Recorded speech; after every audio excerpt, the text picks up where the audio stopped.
Good morning. This is Dr. Mia Lueth. It is May 20th, 2024. Today is, I'm doing a mic check. Okay. Today, it's 7:20 a.m. New York Eastern Time, USA. Um, I decided to jump on this morning because I am having some symptoms that I wanted to put out there, but I also was looking through my Twitter X legacy Twitter stream, and I ran across some people who um,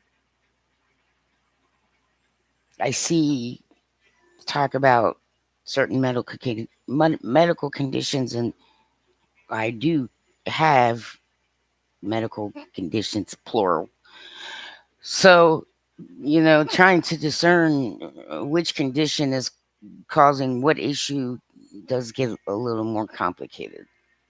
Um, but I can say that, the modern medical science today, for sure, anybody with fibromyalgia will eventually have a bit of slight, what's the word I'm saying? It might be seen as confusion, but there's a different word that I'm looking for. Um, Depression is a symptom of fibromyalgia. So I don't have anxiety in that kind of way. I mean, I know what anxiety is. It's not like I haven't experienced it. You get a little nervous, or I mean, yes. I mean, I even got to the point once when I was in college. I was in uh, I was a bachelor's degree student, but I was allowed to attend a graduate level seminar in biology. Yeah, nerdy me. Of course. Um, and I really like that professor. So when it was my turn to present a paper, I just remember sitting in that room, and there were only like six people, seven people, seven of us.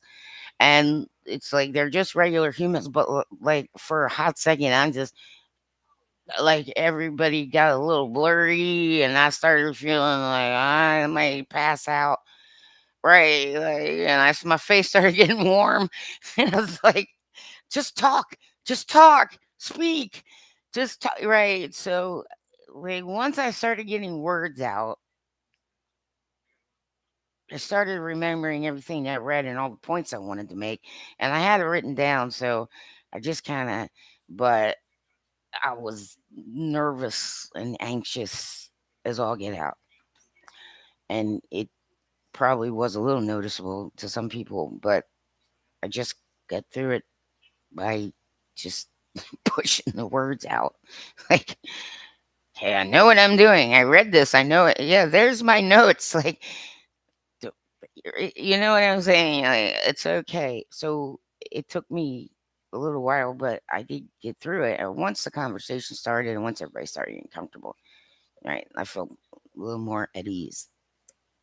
Um, so nerves are something that happens to people, and it can cause anxiety, and in some cases, it can also cause symptoms in the body, panic, nerves, right? And it it can it can be overwhelming. It's like becomes something that you can't currently control for a short period of time. Okay, uh, but I am saying that I've experienced it myself. So just know that. Just take a deep breath and try and get words out and focus on, like, I had notes to focus on. So instead of looking at the people or worrying about, it's like my notes are good. I can trust my notes, you know what I mean? And so I just started using my notes as talking points, and then everything eventually became more comfortable. But that those nerves never fully left me, but that's okay because I'm working at a higher, more complex thought level than at the bachelor's level. You understand? So for me, after a little while, it made sense that I was a little nervous. And then, yes, I went through that seminar just fine. And I was very grateful that my professor was aware that I had to work full time and that uh, I was very interested in the subject and the topic, and well studied allowed me to actually he didn't get money for that course. He allowed me to audit. So I appreciated it. That was like $75 or something he didn't get. Uh, you know, that was nice of him to do. But I did well, and I met some people, and we had some good discussions about certain, yes, evolutionary topics. Okay, I've studied evolution. I understand evolution. I understand the theories. I understand the changes in the theories. I get it. You understand? And from a scientific perspective, I can understand why it makes sense. Helps break down the world a little so that we can understand it a little better. But it doesn't mean that there isn't a creator. It doesn't necessarily, yes, it doesn't necessarily totally rule out a creator. So, people who haven't studied it to the extent that I have or others, don't go assuming. You cannot assume with the theory of evolution that it completely rules out a creator. Okay? And it is still a theory, everyone. I promise. Still a theory to this very day. But I am saying to some people, you know, I've had to deal with medical conditions and manage my life according to them. And when I first applied for disability, it was not really something I was wanted to do because I was so used to, right, just getting up and going to work, getting up and doing things, getting up and getting it done. And when your get up and go is not present, it starts to wear on your mental health. And that's natural and normal in this world, whether you're male or female. Okay. So there isn't a lot of differentiation between that when it comes to male or female or any other type of whatever, right? So I'm not saying that it's easy to do right out the gate. I'm saying accepting a compliment sometimes is a little bit nerve wracking for people because there are people who use that to lie, cheat, and manipulate. Yes, how to influence, right?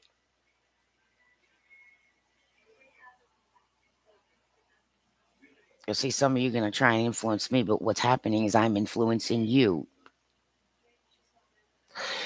right? And that's the better way, people. I still am connected to my divine source.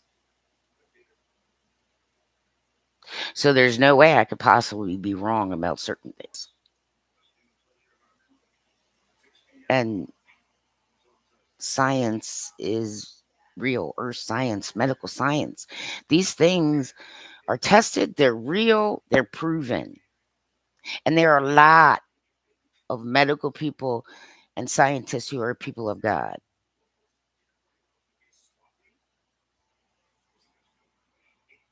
whether they be Jews or Christians. You understand? Right. So we may not philosophically agree on certain things, but we do absolutely agree on well tested medical science. Okay. And so that's what I'm saying is that there are people who may have heard, if you haven't done a lot of study, PTSD. I like, I prefer not to call it disorder myself, but what I am, because what I'm saying is it's likely more a perception issue than it is, but it's true and real to every human being how they perceive and how they process. And so, these aren't things that are fake and false. PTSD does have every, possibility, unfortunately, to bring back serious trauma right into your now. And it is very difficult for people to understand that because they're not you and they're not in that situation and they're not getting that you're going through something they can't see with their own two eyes. Okay.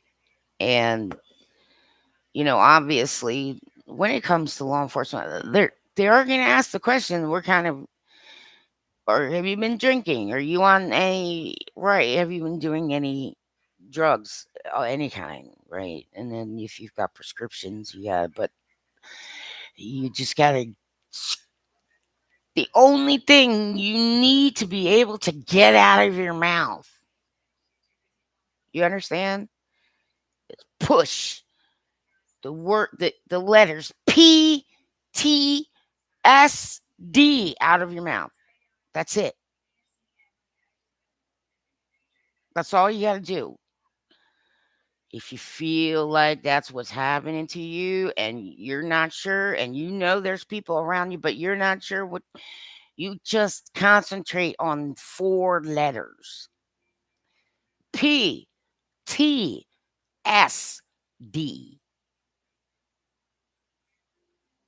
Okay? If regular people or law enforcement or medical people hear that come out of you, they're going to know to handle you they're going to try. They're going to know, okay, we know what we're dealing with. Okay? That's what you got to try and do. 4 letters is all you need to get out of you. PTSD. If you feel it, you understand? If there are people touching you and that is not helping you, just 4 letters. Okay? At least that is in English.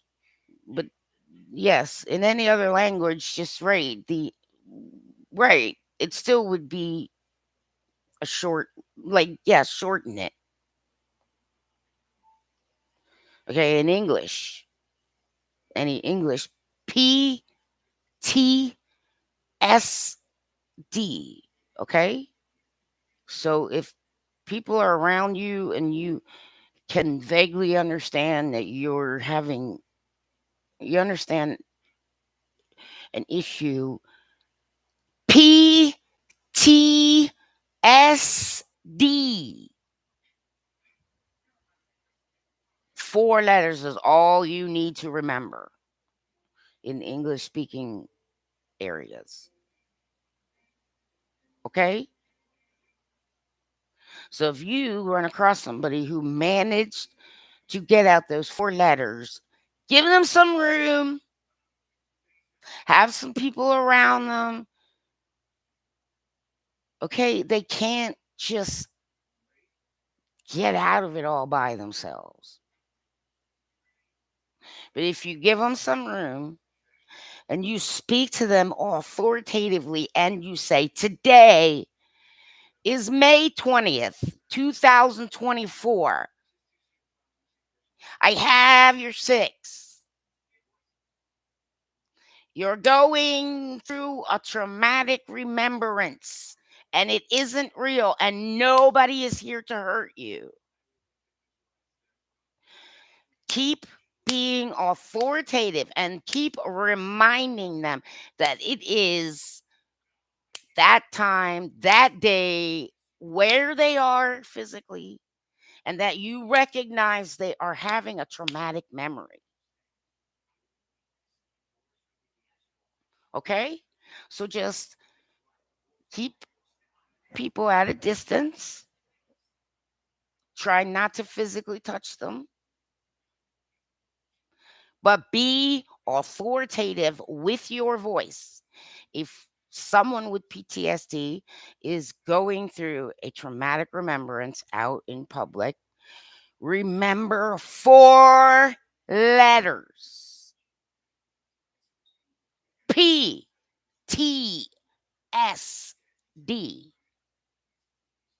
That's all you need to push out. Okay?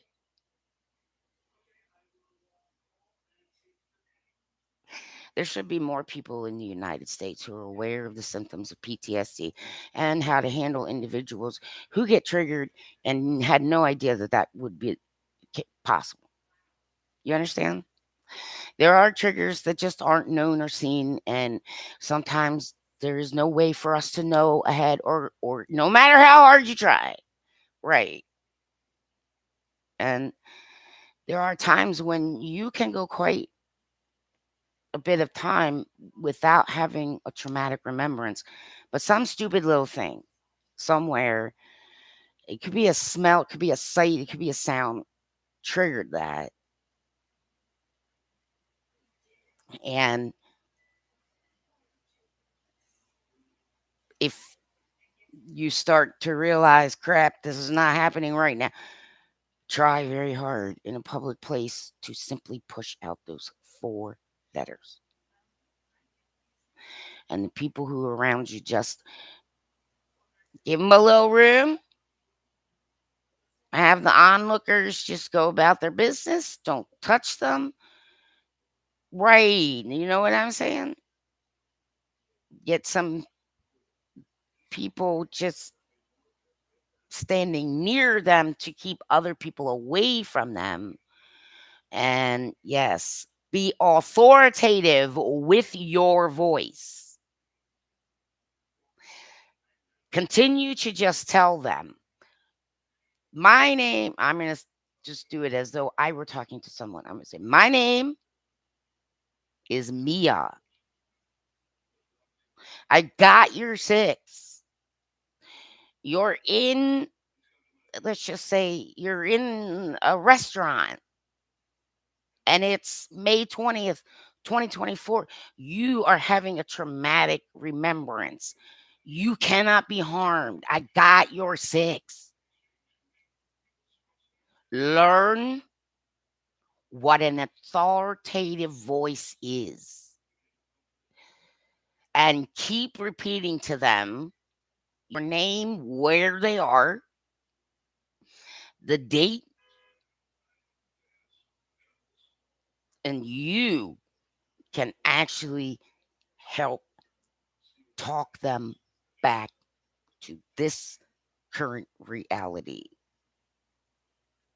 Do you understand? Okay? As for functional neurological disorder, I did eventually get my proper diagnosis, but it took quite a while. Some of that was because I had to work for a living and I couldn't leave my job because my job paid for my health insurance. You see what I'm saying? Right. Okay.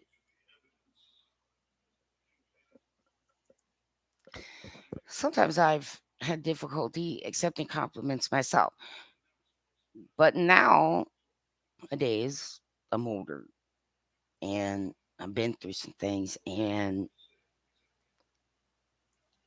I really know and accept that there's goodness in me. But our medical condition is a little confusing. And it isn't as predictable as Parkinson's is. And it's good that Parkinson's is predictable nowadays, because the sooner you get diagnosed, the sooner you can start working on the things that could right, removing the things that could exacerbate your symptoms. Right. And there's a lot of research that does indicate there is a certain part of the brain that is affected. Right. So, in essence, the sooner people recognize what the, some people say there's 5 core symptoms of Parkinson's. Well, I've got all those symptoms. Okay. However, there are some things that are not. There are about, if you took the whole list of symptoms, including the more rare symptoms, and you looked at them for Parkinson's, I have almost all of those symptoms, except for a few little ones that, yes, have something to do with that area of the brain that does get affected in Parkinson's. It seems like there is yes, an area of the brain has been identified. So that's how the doctors know, and other things and other reactions. However, my symptoms present exactly like Parkinson's some days. And I understand that it's hard. You feel like if you're born and raised to be a high achiever, like I was, this illness is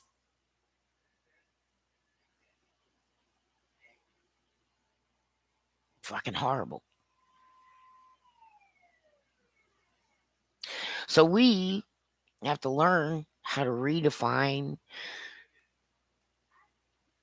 what is possible for us as opposed to other people we're around. And I know that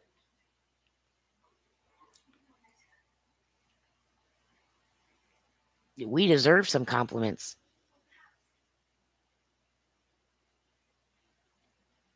We deserve kindness sometimes.